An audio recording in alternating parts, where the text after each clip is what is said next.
Ilang artista, judge, piskal at maging taga-media ang nasa drugs watchlist daw ng PIDEA. Pero hindi pa raw ito maisa sa publiko. Kung bakit, alamin sa report ng saksing si June Veneracion. Ina. Paghupa ng putukan, bulagta ang umano'y talamak na drug pusher sa Cabuyao City, Laguna na di umano'y nanlaban. Ganyan din daw ang ginawa ng isa pang target naman sa Binyan. At ang dalawa pang umano'y tulak na napatay naman sa San Jose del Monte, Bulacan. Bigla itong nagpulasan, biglang napaputok ng mga kanilang baril at saka habang nagtatakbuhan dito sa likod. Lahat sila pawang mga nasa drugs watchlist ng mga otoridad, pero hindi lang sila ang nasa watchlist.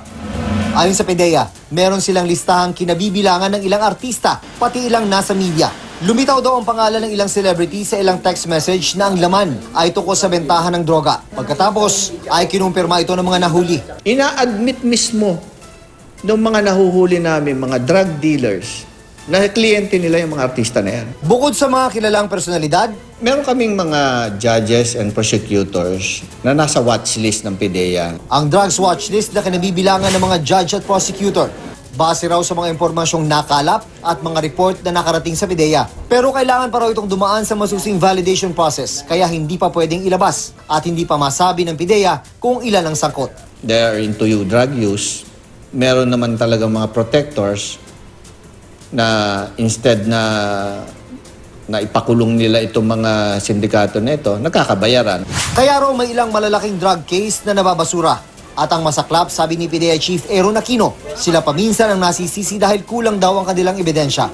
Pero sa batas, talaga namang kailangang maayos ang paglalatag ng ebidensya upang maging katanggap-tanggap sa korte para matiyak na ang sangkot talaga sa droga ang napaparusahan at hindi na setup lang. Sa ngayon, hindi raw prioridad ng PIDEA ang pag-validate sa drugs watch list ng mga judge at prosecutor, maliban na lang kung ipag-utos ito ni Pangulong Duterte.